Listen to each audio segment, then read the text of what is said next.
सरपंच संतोष देशमुख हत्या प्रकरणामध्ये 3 वॉचमनचे जबाब महत्त्वाचे ठरलेत। घटनास्थळावरील वॉचमनचे हे जबाब झी 24 आता हाती लागलेत। आवादा एनर्जी प्रकल्पावरील 3 वॉचमनचे हे जबाब नोंदवण्यात आलेले आहेत। अशोक सोनावणे, अमरदीप सोनावणे आणि भैयासाहेब सोनावणे हे तिघे जण आवादा एनर्जी प्रकल्पावर वॉचमन म्हणून कार्यरत होते आणि या ठिकाणी ड्युटीवर असताना सुदर्शन घुले त्याच्या साथीदारांसह आवादा एनर्जी प्रकल्पावर आला। यावेळी सुदर्शन घुलेनं या वॉचमॅनना मारहाण केली।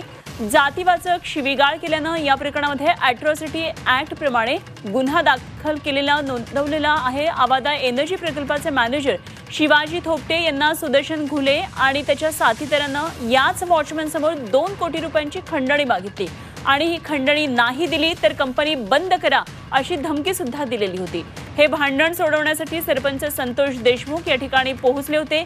कंपनी बंद करू नका, लोकांना रोजगार मिळू द्या असं सुदर्शन घुले आणि त्याच्या साथीदारांना सरपंच देशमुख म्हणत होते आणि त्यावेळी सुदर्शन घुलेनं सरपंच देशमुख यांना सरपंच तुला बघून घेऊ, तुला जिवंत सोडणार नाही अशी धमकी दिली असा जबाब वॉचमॅनने दिलेला आहे।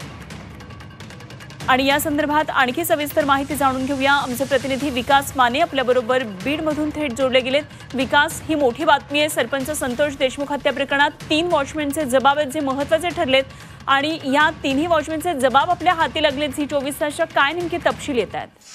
नक्कीच अनुपमा, आपण पाहतो की सरपंच देशमुख यांच्या हत्या प्रकरणासाठी आवादा एनर्जी जो प्रकल्प त्या ठिकाणची कंपनी आहे ती महत्त्वाची ठरलेली आहे, कारण की या ठिकाणावरूनच जी सुरुवात आहे भांडणाला ती झालेली होती। या संपूर्ण घटनेमध्ये 3 वॉचमनचे जे जबाब आहेत ते अतिशय महत्त्वाचे ठरलेले आहेत, कारण की याच ठिकाणचे जे वॉचमन होते या हे 3ही वॉचमन हे प्रत्यक्षदर्शी आहेत, ज्यांनी सरपंच देशमुख यांना मारहाण होताना या ठिकाणी पाहिलेली होती आणि त्यांचाच हा जबाब जो आहे तो आता आपल्या झी 24 तासच्या हाती आलेला आहे। आणि या जबाबामध्ये संपूर्ण घटनाक्रम जो आहे तो नेमका काय झाला होता याचं नमूद करण्यात आलेलं आहे। यात प्रामुख्याने जर पाहिलं तर कंपनी बंद करू नका, लोकांना रोजगार मिळू द्या असं या ठिकाणी सुदर्शन घुले याला आणि त्याच्या साथीदाराला सरपंच संतोष देशमुख जे आहे ते म्हणताना पाहायला मिळत होते। मात्र आता जो आपल्याला जे वॉचमन आहेत, अशोक सोनवणे असतील, अमरदीप सोनवणे असतील, भैयासाहेब सोनवणे असतील, या तिघांचा जबाब जो आहे तो या ठिकाणी तपास यंत्रणेने घेतलेला आहे आणि हा जबाब अतिशय या संपूर्ण प्रकरणात महत्त्वाचा ठरलेला आहे,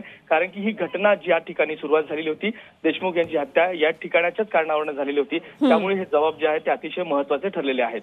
अनुपमा, निश्चितच धन्यवाद दिलेल्या सगळ्या या सविस्तर तपशिलांसाठी। विकास माने आमचे प्रतिनिधी आपल्याबरोबर बीडमधून थेट जोडले गेले। ते काय नेमकं त्या ठिकाणी झालं आणि हे 3 वॉचमॅन त्या घटनेचे कसे साक्षीदार होते हे सगळं या जबाबामध्ये आता पुढे आलेलं आहे।